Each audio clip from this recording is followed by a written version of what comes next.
오늘 나눈 말씀은 성화의 세 번째 로마서 6장 1절로 4절까지 말씀입니다. 로마서 6장 1절로 4절까지 말씀.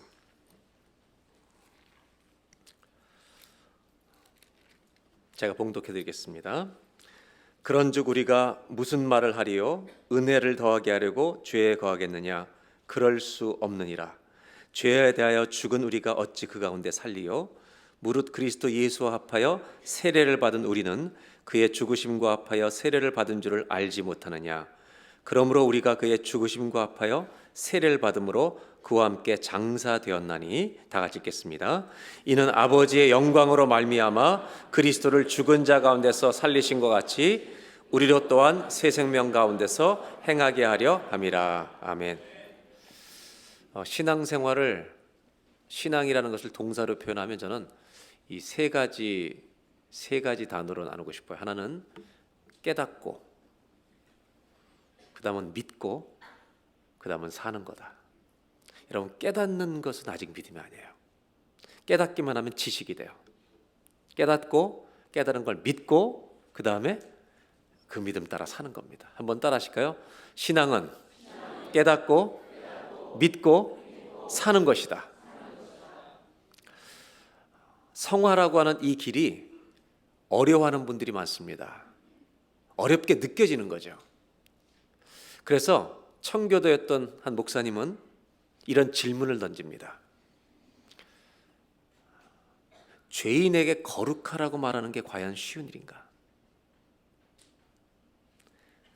죄성을 가진 우리에게 거룩하라 얘기하는 게 이게 쉬운 일인가? 도표로 보겠습니다. 이렇게 설명을 드릴게요. 이 청교도였던 목사님 무슨 질문을 했냐면, 소경에게 보라는 것과 안진뱅에게 일어나 걸으라는 이것하고 죄인에게 거룩하라는 것과 뭐가 더 쉽겠냐고.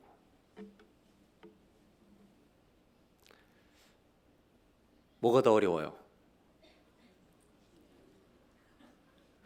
죄인이 거룩해지는 것과 소경이 보는 것과 뭐가 더 어려워요? 알긴 아시는군요, 다. 이런 심각한 질문을 던진 거예요, 재밌게. 그만큼 어려운 거죠. 왜냐하면 죄라는 것은 우리가 가지고 있는 모든 지식보다도 강해요.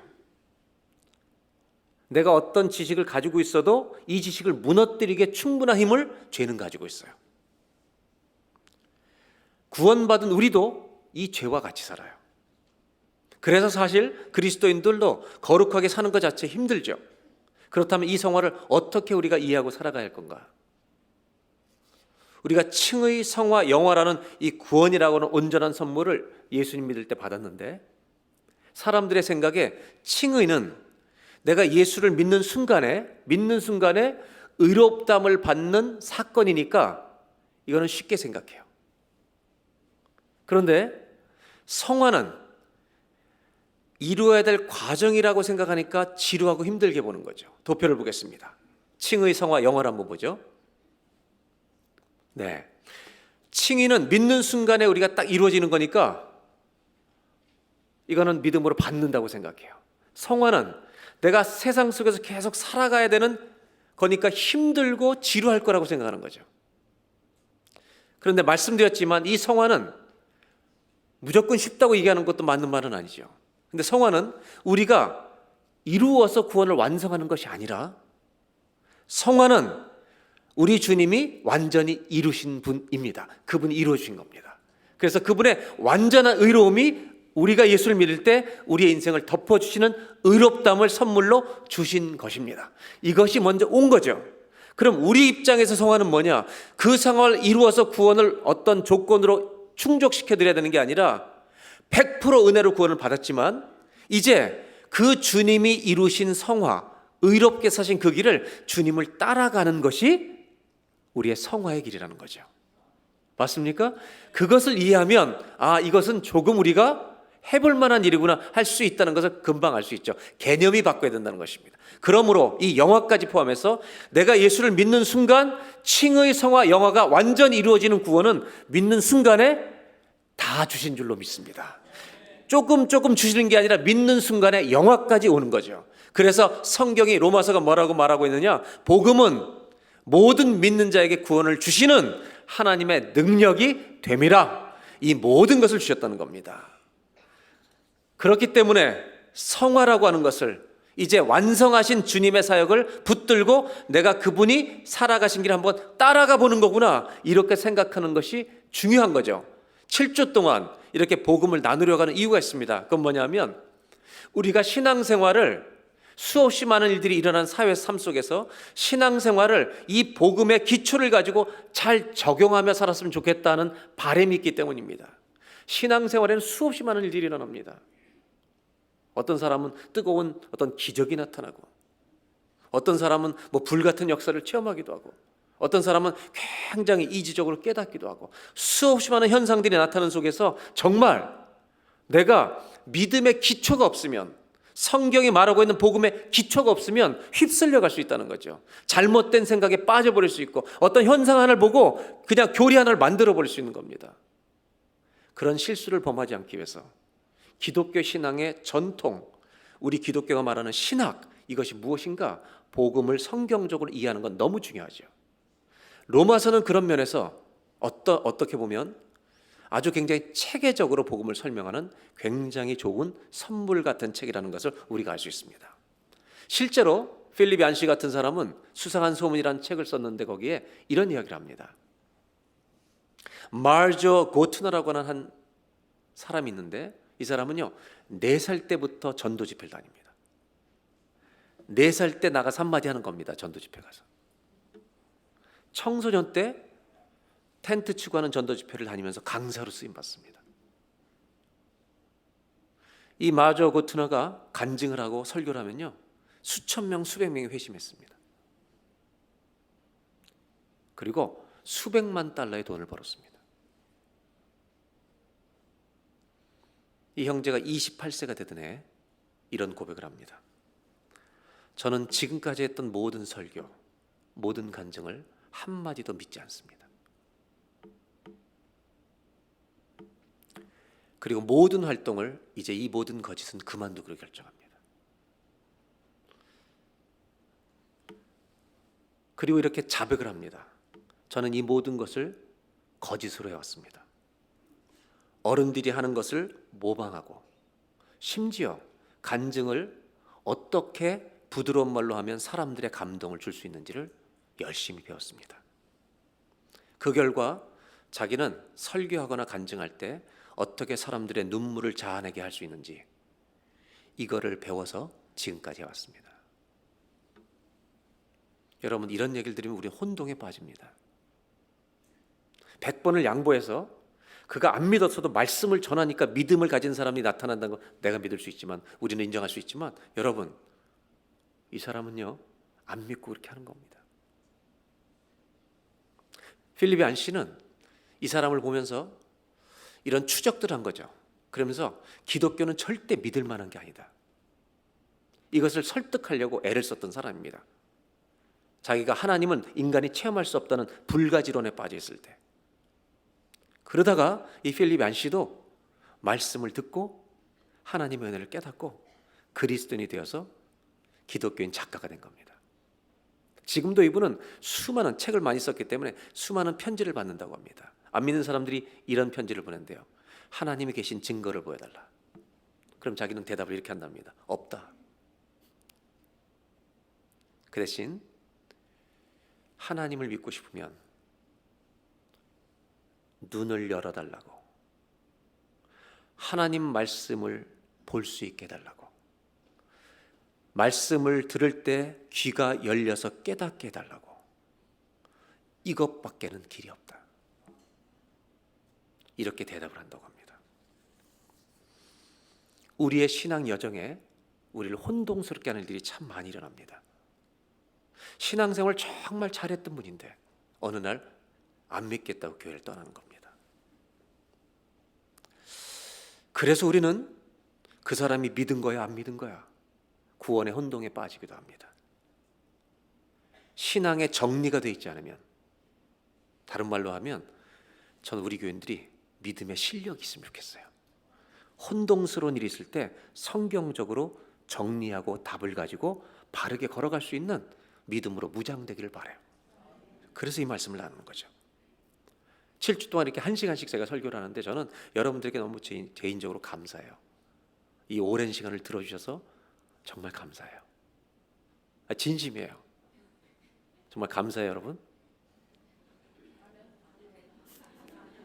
지루하다는 얘기죠. 근데 제 마음에 있는 건 뭐냐면 여러분들 우리 이 파운데이션 기초를 튼튼하게 해놓는 게 너무 중요하다는 거예요. 기초를 튼튼하게 해놔야 이런 현상들에 빠지지 않아요.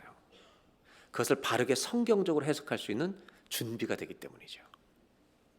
성경이 다루고 있는 중요한 것은 현상이 아니에요. 우리 인간의 마음 중심을 보는 거죠. 복음이 전해질 때 한번 상상해 보세요. 복음이 증거될 때 사단이 가장 싫어하는 게 뭔지 아세요? 저 사람이 믿게 되는 거예요. 이건 이해가 되시죠? 금방. 제가 저 조상현이라는 형제를, 안 믿는 형제를 복음을 전하려고 할 때 사단이 제일 싫어하는 건 뭐냐? 저분이 이걸 믿게 되는 걸 제일 싫어. 노심초사하는 거예요, 사단은. 그러니까 사단은 저 사람이 이 말씀이 안 깨달아지도록 계속 막는 거죠. 이해가 되시죠? 근데 이것만이 사단의 전략이 아니라는 걸 아셔야 돼요. 또 하나 무서운 전략이 있어요. 그건 뭐냐 하면 하나님의 말씀을 듣는데 성경이 말하고 있는 복음이 아니라 이것과 약간 비슷한데 변질된 것을 갖다 주는 거예요. 그래서 성경이 말하고 있는 구원이 아니라 비슷한 것을 진짜 복음인 줄 알고 믿게 만들어 버리는 거예요. 예를 들면 예수 그리스도의 그 놀라운 은혜로 말미암아 우리 모든 죄를 담당하시고 죽으신 이 사실을 깨닫게 하는 것이 복음을 믿을 때 로마서 1장에서 3장에서 너무 중요한데, 우리가 이 죄로 인해서 망해서 구원받지 안 된다는, 그래서 내 죄를 회개하고 돌아와서 그 주님을 믿고 받는 회개를 통해서 주님을 의지하고 믿는 것이 구원인데, 그것은 지적으로 그런 것 같아라고 동의만 하는 거예요. 그리고 내가 믿는 줄로 오해하게 만드는 거예요. 그리고 천국은 가야 돼, 이거를 중요하게 여기는 거예요. 그러니까 어떤 현상이 나타나냐면 회개를 통과하지 않고 내가 예수님이 나를 위해서 죽었다는 지식을 받아들이고 나는 천국 가야 되기는, 이 예수님 믿어요. 이 사람에게는요, 사는 동안 회개가 필요하지 않아요. 왜? 예수 믿으면 구원받는다는 것. 다시 쉽게 얘기하면 인생에 유월절이 없는 거예요. 보혈을 통과하지 않은 거예요. 여러분, 이런 신앙을 기독교에서는 뭐라고 얘기했냐? 거짓된 신앙이라고 가르친 거예요. 사단은 우리를 못 믿게 할 뿐만 아니라 잘못되고 비슷한 것을 진짜처럼 믿게 만들어서 그 사람이 영원히 구원을 못 받도록 하는 거예요. 근데 그 사람은 자기가 구원받는 믿음을 가진 줄 오해하는 거예요. 가짜 믿음을 가지고. 아더 핑크라는 목사님은 구원신앙이라는 책을 썼어요. 이런 구원의 기독교 신앙을 잘 연구해서 책을 썼어요. 그래서 뭐라고 얘기하냐면 십자가와 나의 죄를 연결시키고 회개하는 것을 건너뛰고 예수 믿으면 천국 간다는 거 그냥 붙들고 이런 신앙을 가지고 예수를 믿는 줄로 오해하는 사람이 있다면 그 사람은 이렇게 표현합니다. 그런 사람은 영원토록 천국에 들어가는 진짜 구원의 복음을 더 이상 갖지 못하는 무덤에 봉인시켜버리는 것과 똑같아. 엉뚱한 거 붙들고 구원받은 줄로 믿고 사는 거예요. 이거는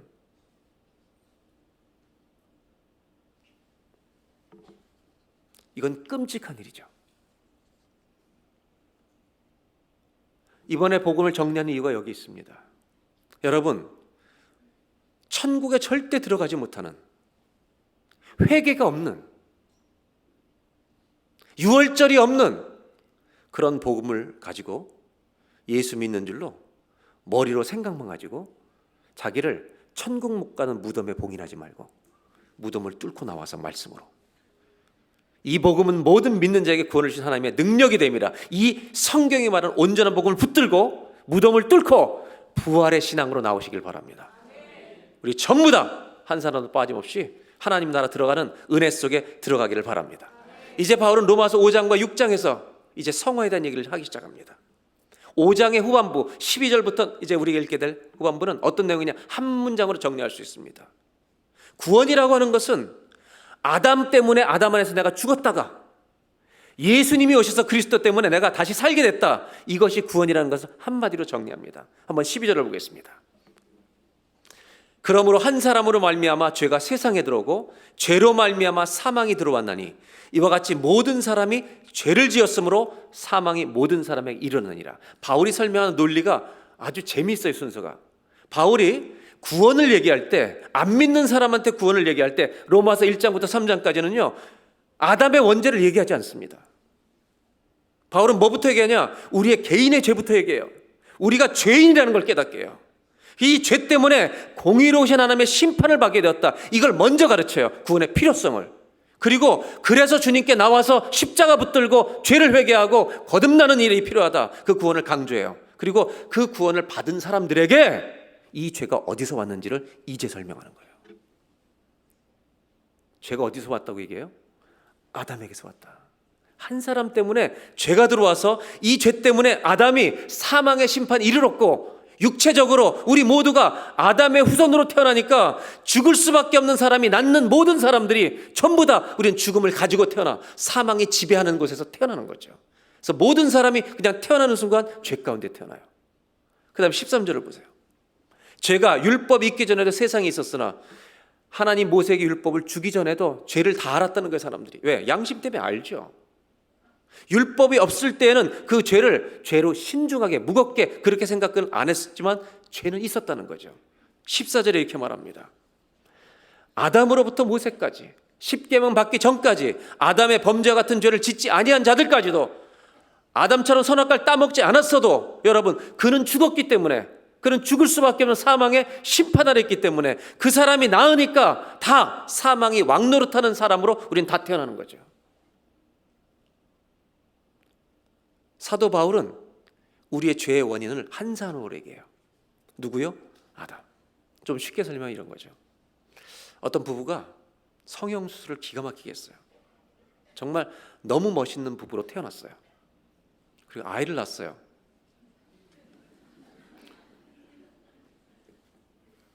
이 아이는 지금 모습을 닮았을까요? 옛 모습을 닮았을까요? 옛 모습을 닮은 이유는요, 판이 그 판이에요. 그 DNA예요. 사도 바울이 설명하는 것은 이거예요. 그리스도를 이해하시려면 이걸 이해해야 된다는 거예요. 한 사람 아담의 범죄와 타락이 우리 인류에게 사망을 가져왔다는 거예요. 이 사망의 지배에서 아무도 벗어날 수 없어요. 반대로 구원받는다는 것은 다시 태어나는 거예요. 한 분이 다시 오셨어요. 그리스도가 오셔서 그분을 믿음으로 우리가 영원한 생명을 가지고 다시 태어나게 되는 것, 이것을 구원이라고 말하는 거죠. 그 성경 말씀을 15절부터 보겠습니다. 여러분, 아담 때문에 죄가 왔고 그 죄의 결과로 사망이 왔는데 다른 이 사망과 전혀 다른 선물이 있다는 거, 은사. 이 선물은 범죄와 같지 아니하니 한 사람 아담의 범죄로 인하여 많은 사람이 죽게 되었은즉 더욱 하나님의 은혜와 또한 한 사람 예수 그리스도의 은혜로 말미암아 이 선물은 많은 사람에게 이 선물이 죽음이 온 것처럼 거꾸로 넘쳐났다는 겁니다. 이게 뭔가 16절.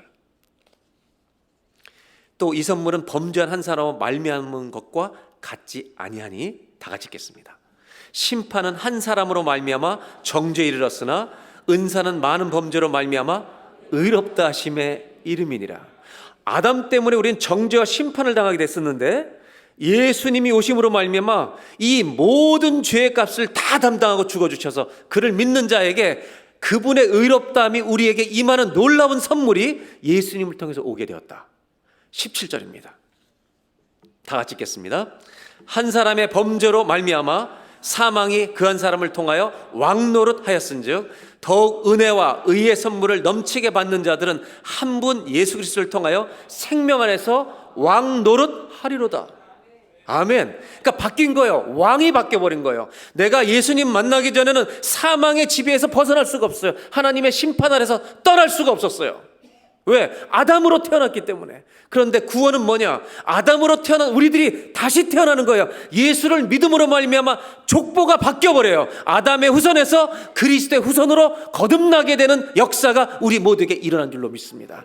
그 일어난 것을 성경은 뭐라고 말하냐? 정죄의 모든 지배 아래 있던 우리들이 의롭다움을 받는 자녀, 놀라운 자리에 들어가 버렸다.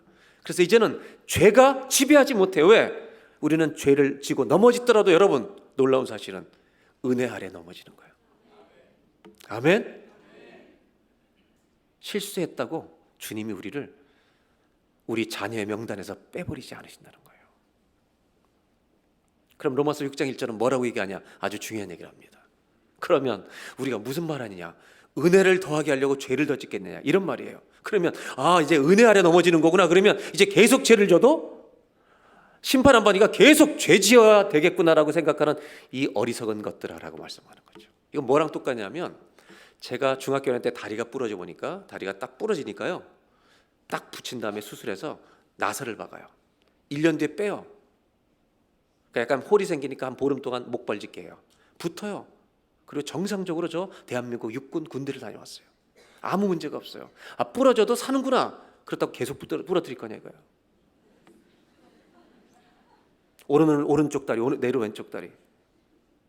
내가 은혜 아래 거한다고 죄를 계속 지으면 하나님을 슬프게 하고 내 안에 우리 몸이 도대체 죄덩어리가 돼가는 거 아니에요. 여러분, 성화가 뭔가요?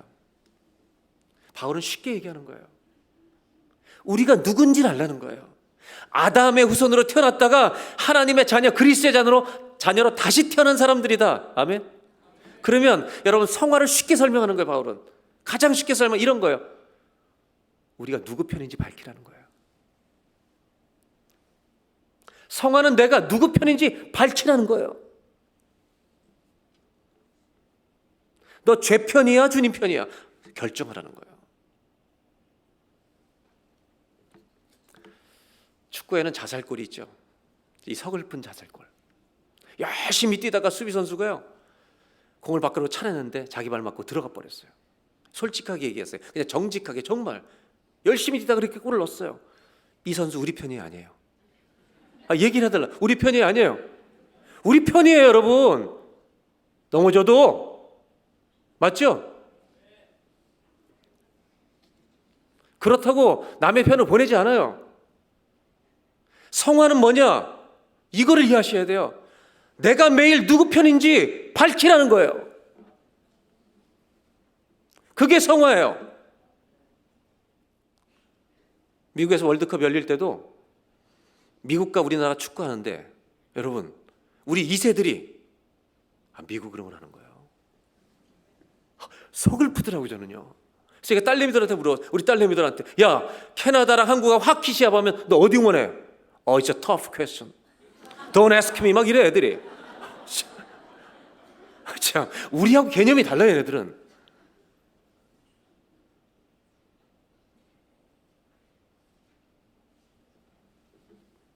더 쉽게 얘기해 드릴게요. 부부가 같은 편이에요, 아니에요? 혼동이 돼요? 대답을 하시라니까. 부부가 같은 편이 아니에요, 적어도. 근데 자살골 낼 때 있어, 없어요? 얼마나 많아, 자살골을. 언제 자살골 제일 많이 넣는지 알아요? 제일 많이 범하는 게 말로 하는 거예요, 말로. 남자들이 화를 버럭 내는 순간 여자들이 이런 생각이, 저 내 편이야? 나를 사랑한다는 말이 진짜야? 의심이 가는 거죠. 어쩌면 우리의 성화에서 가장 시급한 성화는요, 언어예요, 언어. 언어인지 몰라요. 왜 이혼을 해요? 수많은 상담을 전했어요. 이혼을 하는 이유는 실수가 아니기 때문이에요. 의도적으로 그렇게 하기 때문에 안 사는 거예요. 실수겠지 참고 기다린 거예요, 오랫동안. 의도가 아니면 못 사는 거죠. 저는 이혼을 장려하는 거 아니에요.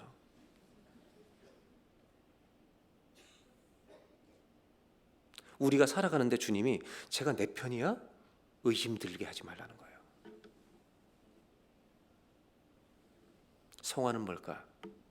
한번 따라 하실까요? 성화는 매일 주님의 편에 서는 것입니다. 여러분, 돈을 거래할 때 주님 편에 서셔야 돼요. 속일까 말까 주님 편에 서야 돼요. 그게 성화예요. 주님이 물어보시는 거예요. 너 누구 편이야? 밝혀. 주님 편에 서는 게 성화예요. 넘어질 수 있어요. 실수할 수 있어요. 그렇다고 주님이 우리를 걷어차지 않아요. 우리는 세상에 속한 자가 아니죠. 하나님 나라 은혜의 통치를 받고 있는 사람이기 때문에 내가 누군지 아는 게 너무 중요하죠. 다시 한번 따라할까요? 성화는 매일 주님의 편에 서는 것입니다. 아멘입니까? 우리의 정체성을 잊지 말라는 거예요. 어떤 갈등, 내가 이것만 속이면 내가 엄청난 이득을 얻는데 그때 주님 편이 되셔야 돼요. 두 번째로 12절부터 보겠습니다. 이제 성화에 대해 중요한 동사가 하나 나옵니다. 그러므로 너희는 죄가 너희 죽을 몸을 지배하지 못하게 하여 몸의 사욕에 순종하지 말고. 죄가 지배하는 자처럼 살지 말라는 거예요. 우리는 은혜가 지배하고 있는데. 13절 다 같이 읽어볼까요? 또한 너희 지체를 불의의 무기로 죄에게 내주지 말고 오직 너희 자신을 죽은 자 가운데서 다시 살아난 자같이 하나님께 드리며 너희 지체를 의의 무기로 하나님께 드리라. 우리 몸을 하나님의 병기가 되게 하라는 거예요. 얼마나 멋진 말이에요. 14절 죄가 너희를 주장하지 못하리. 너희가 실수로 넘어졌다고 해서 죄가 주인 아니다. 그 죄가 지배해서 너희가 영원한 사망에 가지 않는다. 왜? 너희는 법 아래 있지 않고 주님을 믿음으로 은혜 아래 있기 때문이다. 여기에서 중요한 동사가 하나 나와요. 우리에게 기대하시는 거. 다시 13절로 갑니다. 뭐냐면 너희 자신을 죽은 자 가운데서 다시 살아난 사람, 정체성을 분명히 갖고 하나님께 어떻게 하라고요? 드리며. 또 다시 나와요. 너희 지체 몸을 의의 병기로 나를 주님께 드리라는 거예요. All for 하라는 거예요. I surrender all. 나는 내 몸을 주님께 드려서 주님이 쓰실 수 있게 만들라는 거예요. 여기서 중요한 동사는요, 드리라는 거예요. 왜? 죄에게 주면 죄의 무기가 되는데 우리를 주님께 드리면 주님이 쓰시는 병기가 될 줄로 믿습니다. 제가 몇 주 전에 이런 일이 있었어요. 머리가 조금 약간 길어졌는데 제 아내가 머리를 자르려는 거예요. 그래서 아니 저를 그렇게 잘라주시는 분 지금 안 계시니까 나는 오늘 괜찮다. 저는 뭐 머리 길어도 괜찮아요. 왜? 말씀이 중요하지 뭐 이렇게 머리를 쳐다보겠어 사람들이. 집사람이 보기 싫대요. 이 사람은 긴 걸 싫어해서 조금만 길어지면 머리 따줄까 이래요 저한테. 그래서 제가 시간 다 걷고 안 간다 그러면서 제가 하도 아내가 그러니까 결단을 했어요. 면도기를 딱 들고 면도기 옆에 요즘은 이렇게 머리를 컷하는 게 나와요. 거울 보면서 제가 이쪽을 다 잘랐습니다. Very nice. 그리고 제가 괜찮다고 집사람 보여줬더니 잘 자른 것 같다. 그런데 옆을 딱 보니 여기요 층이 생긴 거예요. 이렇게 이게 층층이 막 이렇게 옆으로 이렇게 된 거죠. 근데 주일은 다가오는데 집사람이 막 말해서 교인들은 앞만 본다. 괜찮다. 그래서 그날 그냥 예배 드렸습니다. 그래서 여기 층이 된 대로 예배를 드리고 그 다음에 LA를 갔어요. 근데 저는 일주일쯤 지나면 이제 머리가 좀 나니까 괜찮을 줄 아는데 계속 이게 뭐가 쥐가 파먹은 것 같이 이렇게 된 거예요. 그러면서 제 아내가 또 역시 남의 교회니까 이건 잘라야 된다. 그래서 제가 LA 숙소 옆에 집사람이 수소문을 해가지고 이제 젊은 사람이 하나 좋은 비장원을 찾아갔는데 가자마자 이분이 저를 알아보는 거예요. 어느 교회 교인이래 목사님 우리에게 자주 오셨잖아요. 그래서 제가 죄를 자백했어요. 사실은 이렇게 제 모든 죄를 고백해서 이렇게 하다가 이런 짓을 했다. 그러니까 좀 잘 신경 써서 잘라달라. 조금만 잘라라. 그리고 자른 게 이 머리예요 지금. 그리고 돌아왔는데 머리는 누구한테 맡겨야 돼요? 저는 앞으로 저한테 안 맡기기로 했어요. 머리는요, 미용하시는 분한테 맡겨야죠. 구원받은 우리의 인생을 누구한테 맡겨야 성화가 될까요?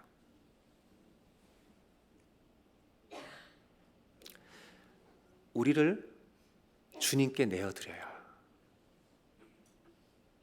주님이 쓰실 도구로 바꿔 가시지 않겠어요? 명품을 만들어 주지 않겠어요? 옆에 사람한테 이렇게 인사하면 좋겠어요. 기대가 됩니다. 누구한테 맡기자고요? 주님께. 나한테 맡기면 위험해요. 아주 위험해요. 술병이 재활용이 되면 성전의 스테인드 글라스가 되는 거예요. 성화가 뭔가 바뀌는 거예요. 뭐가 바뀌는 거냐? 한번 따라 하실까요? 성화는 내 인생의 용도가 바뀌어가는 것입니다. 바뀌어가는 거예요. 조금씩 조금씩 언어도 바뀌고 생각도 바뀌고 내가 살아가는 방식도 바뀌고 바뀌어가는 거예요. 그런데 많은 사람들이 이 생활을 힘들어하는 게 뭐냐면 시간표 짜서 하려고 그래요. 시간표 쫙 짜가지고 이런 생각 하지 말아야지. 그래서 잘못하면 성화를 금욕주일이에요. 아니요. 아주 쉬운 길을 바울은 알아버렸어요. 주님께 나를 맡기고요. 내 용도가 바뀌어가는 아주 쉬운 길. 얘기해요? 해요?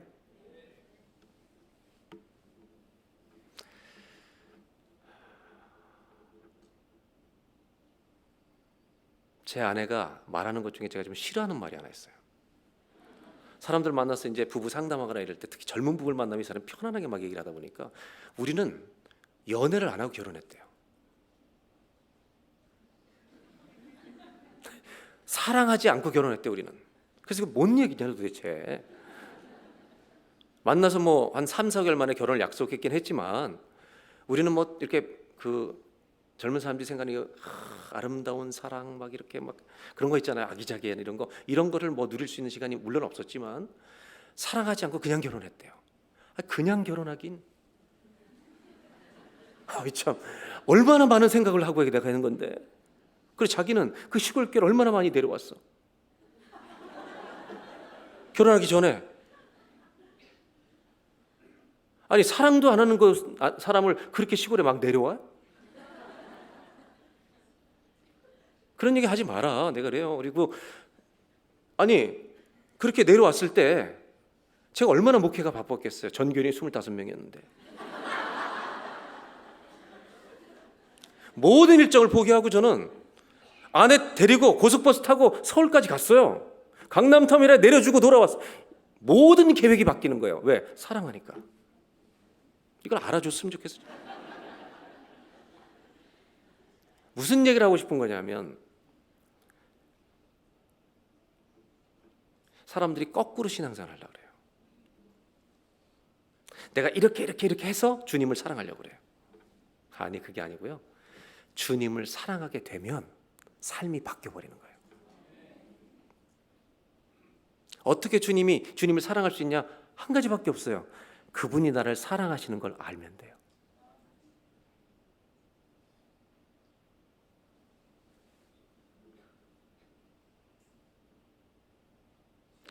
저분이 나를 사랑하네? 주님이 나를 사랑하네. 성경을 읽어보니까 찬송을 보는데 주님이 나를 사랑하시네. 이게 알면요 시간표가 다 바뀌는 거예요. 일주일 시간표를 내가 노는 것 중심으로 좋아하는 것 중심으로 다 처음부터 우선순위 매겨놓고 하던 사람이 여러분 주님이 나를 사랑하는 걸 알고 주님을 사랑하게 되면 시간표가 바뀌는 거예요. 예배가 제일 먼저지. 용도가 어떻게 바뀌어가느냐? 주님을 사랑하면 바뀌는 거예요. 오늘 예배 끝나고 저희 집사한테 꼭 얘기해 주세요. 내가 많이 사랑했노라고.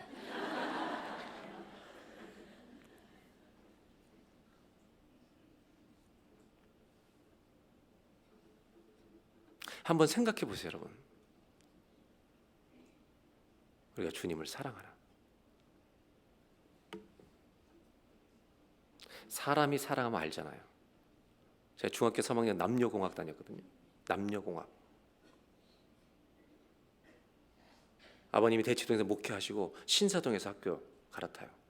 오늘 학교 갔다 집에 가는데 신사동에 갈아타는데 한 여학생이 쫄래쫄래 찾아와서 저한테 연애 편지를 하나 주고 왔어요. 자기가 아니라 자기 친구래. 봤는데 저 평생에 처음 연애 편지를 받았어요. 남녀공학 우리 학교 같은 애. 그 편지를 진짜 받았을 때 알잖아요. 아, 저 사람이 나를 관심이 있구나. 한 장이 아니라 만 장이 넘는 책을, 편지를 우리에게 주셨어요.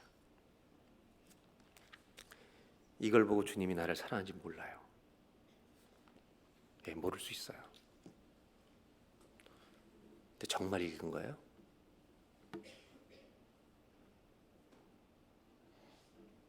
정말 읽은 거예요?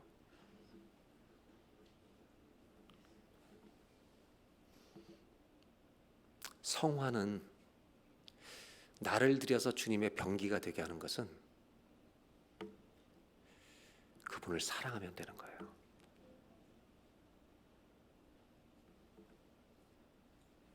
성화는 우리의 용도가 조금씩 바뀌어가는 겁니다. 마지막으로 3절 4절을 보고 이제 마치려고 합니다. 로마서 6장 3절.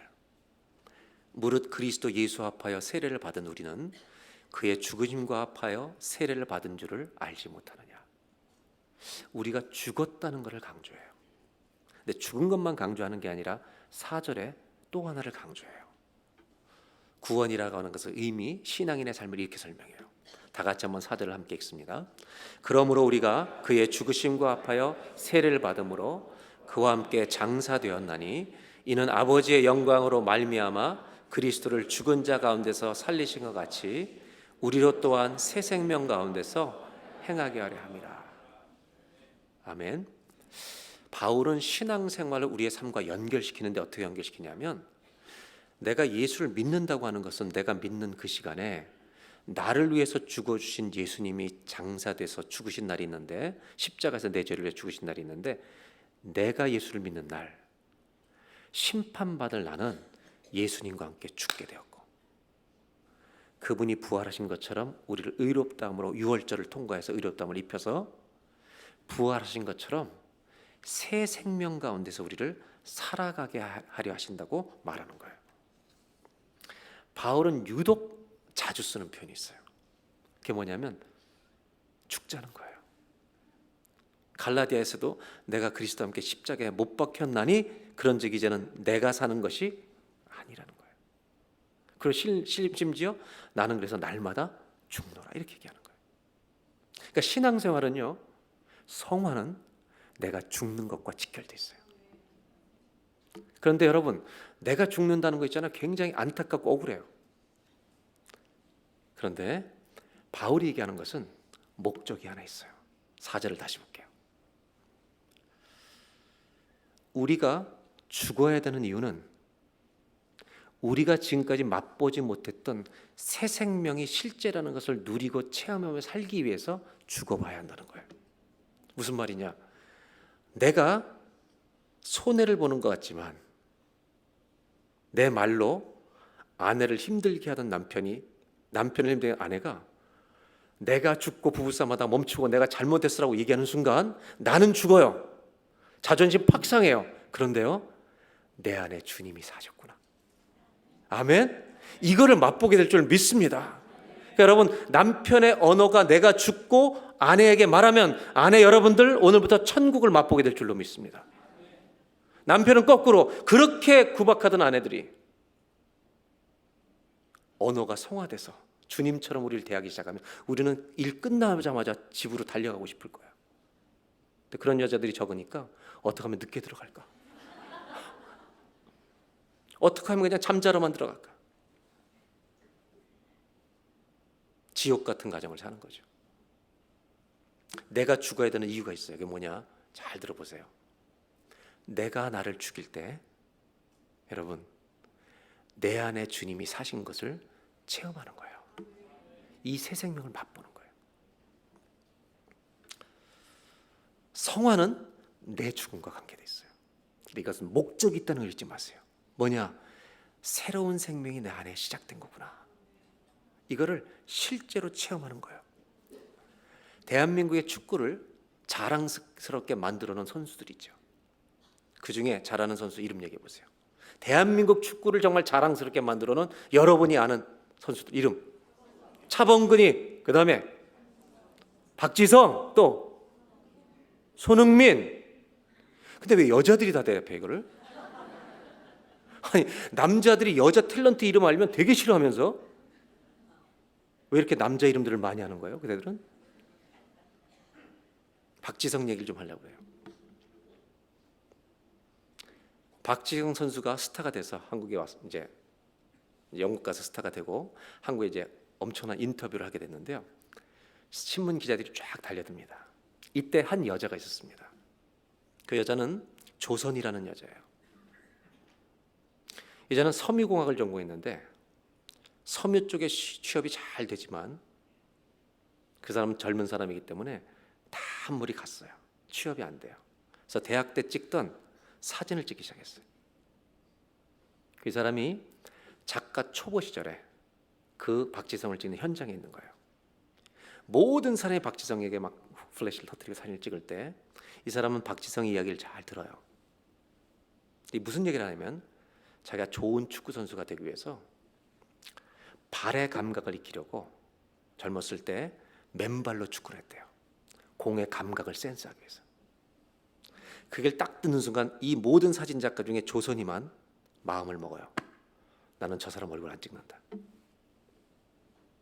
난 저 사람 발을 찍을 거다. 인터뷰가 다 끝나고 박지성을 찾아갑니다. 나 당신 발 좀 찍게 한번 해달라고. 그랬더니 제 발은 못생겨서 창피해서 안 됩니다. 굳은 살, 뭐 상처투성입니다. 구부러지고. 그때 조선희 작가가 이렇게 합니다. 잘생겼으면 안 찍습니다. 당신의 축구 인생이 거기에 그대로 있기 때문에 찍는 겁니다. 부탁을 했습니다. 나는 당신의 축구 선수로서 걸어온 인생을 찍고 싶습니다. 박지성이가 신발을 벗었습니다. 찍으라고. 그가 찍은 사진이 정말 유명해진 박지성의 발 사진입니다. 이 조선인은요 초보 작가였다가 그 사진 하나 때문에 사진 작가의 스타가 돼버립니다. 지금 이 사람은요 한 사람의 사진을 찍어줄 때 1,000만 원을 받습니다. 얼마요? 안 놀래요? 약간 기상 교만하지만 자기 한 사람의 사진 찍으면 1,000만 원을 받아요. 이런 얘기를 하면 지금 본질로 안 들어가고 어떻게 하면 나도 1,000만 원을 한 번에 벌지. 저는 사실 이런 게 걱정돼요, 여러분 들을 때. 그런 작가가 됐어요. 다시 박지성으로 돌아오면 박지성은 많은 게임을 승리로 이끌기 위해 구겨진, 상처 입은, 굳은 살이 베긴 발을 가져야 했어요. 목적이 있었죠. 이 다리가 상해도 승리하기 위해서. 그 기여를 하기 위해서 수고했고 그 기여는 대한민국 역사에 한 번도 없었던 월드컵 4강 신화를 이룬 거죠. 내가 죽어야 되는 목적이 있죠. 이 세상을 살아가는데 예수 믿는 사람 선수답게 살기 위해서 이 수고를 해야 되는 거죠. 자녀를 키운 어머니들은 여러분 팔이 굵어지고 손목이 아픈 거 통과해야 되는 거죠. 근데 억울하게 안 하잖아요, 우리. 보람 있게 하잖아요. 목회를 해도 정말 수고하며 목회하는 목회자들이 있고 적당히 하는 사람이 있어요. 저는 제가 동역하는 목회자들, 한국에서부터 지금까지 이렇게 적당히 껄렁껄렁하는 목회자 되기를 원하지 않아요. 정말 열심히 수고를 감당하는 목회자가 되기를 저는 기대해요. 그래서 저는 30대 때 이런 실수도 했어요. 제가 부목사로 있을 때 신학생 하나, 여러 사람들이 같이 동행했는데 신학생 하나가 너무 게을러요. 목회에 관심이 없어요. 제가 1년을 지켜보다 불렀어요. 내가 당신과 일하기 어렵다. 빨리 결정해라. 목회를 할 건지 안 할 건지. 그리고 우리 교회에서 일하는 건 여기까지다. 제가 마음이 아프지만 내보냈어요. 그때는 제가 그 사람을 품을 수 있는 인격적 그릇이 안 됐어요. 저는 그게 싫었어요. 지금 돌아보면 좀 껴안고 좀 했어야 되는데, 근데 다행히 열심히 변화가 돼서 좋은 목사가 돼 있어요. 지금 몇 년 전에 교회에서 목협팀하고 회의를 하고 이러다가 교회 리더들하고 이제 회의를 하다가 제 마음속에 소원이 하나 생겼어요.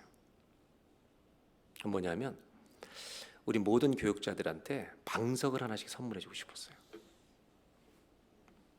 좀 좋은 쿠션이 있는 방석을 하나 선물해 주고 싶었어요. 그 이유는 기도를 가지고 목회를 하자라는 정신 때문에 그랬어요. 근데 그것을 들었던 리더십들이 고맙게도 자기들이 돈을 내서 한국에서 좋은 방석을 주문해서 가져왔어요. 모든 교육자들이 나눠줬어요. 저는 그때 이 우리 교인분들이 가졌던 기쁜 마음을 알고 있어요. 방석을 드리면 우리 목사님들이 기도하리라. 정말 그 기도하시는 목회자들이 되기를 바라는 마음으로 기꺼이 사줬을 거예요. 저는 제가 목회에서 그만둔다면 동역자들에게 남기고 싶은 것은 방석이에요. 꼭 무릎을 꿇고 기도하라는 의미에서는 아니에요. 젊은 사람들은 무릎 꿇고 기도하는 거 이제 불가능합니다. 껍데기 형식만으로 믿음을 배울 수도 없습니다. 어떻게 되겠어요? 그러나 방석을 주고 싶은 이유는 기도에 부담을 지라는 거예요. 기도의 짐을 가지고 목회를 하자는 거예요. 껍데기는 버려도 정신은 붙들어야 될 거 아니에요. 앞으로 교회 신앙생활하는 모습이 옛날 어른들이 신앙생활하던 모습과는 달라질 것입니다.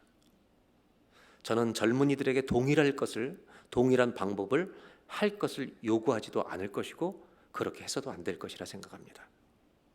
그러나 한 가지는 끝까지 이어져야 합니다. 하나님을 사랑하는 마음, 교회를 사랑하는 마음, 성도 한 사람 한 사람을 사랑하는 그 정신은 방법이 바뀌어도 흘러가야 할 것입니다. 바울은 이 믿음의 정신을 로마서에서 남겨주고 있습니다. 예수를 믿는다는 것, 그분을 쫓아가는 것, 발이 부르트고 굳은 살이 배기고 무릎이 상할 수도 있다는 것입니다. 기타만 쳐도 손가락에 굳은 살이 배기는데 주님 안에서, 주님을 위해서, 주님이 내 안에 사시기 위해서 기도로 내가 매일 죽는 것은 내 가슴에 아픔이 남는 일입니다. 상처가 남는 일입니다. 힘들고 억울하다고 느낄 때도 있을 것입니다. 그러나 해보면 기쁘다는 겁니다. 바울은 이렇게 말하는 겁니다. 힘들고 아플 때도 있지만 이 기쁜 이 길을 같이 걸어가지 않겠느냐? 같이 걸어가지 않겠느냐? 성화가 뭡니까? 한번 따라 하실까요? 성화는 그리스도가 사시도록 내가 매일 죽는 것입니다. 여러분, 다음 주에 이어지겠지만 성화는 싸우는 거거든요. 주님을 따라가면서 싸우는 거거든요. 죄와. 한 가지 묻고 싶은 게 있어요. 죄와 싸운 상처가 있어요, 여러분? 주님을 쫓아간 상처가 있어요? 기도하십시다. 하나님, 힘들지만 기쁜 길이 있습니다.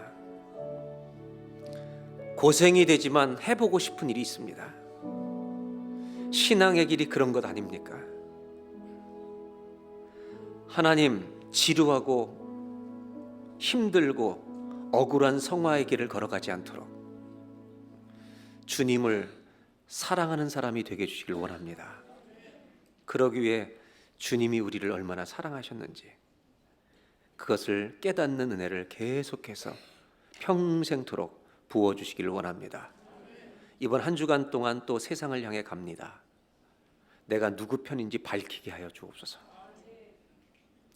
내가 주님 편인 것을 세상이 알도록 그렇게 말하고 살아가는 우리가 되게 하여 주옵소서. 그러기 위해 내가 매일 죽어야 할 것입니다. 그러나 목적이 있습니다. 주님이 내 안에 살아계신 것을 체험하고 맛보기 위해 우리는 죽을 것입니다. 상처도 남고 가슴도 멍들 것입니다. 그러나 기쁘게 가겠습니다. 주님 도와주십시오. 예수님의 이름으로 기도합니다.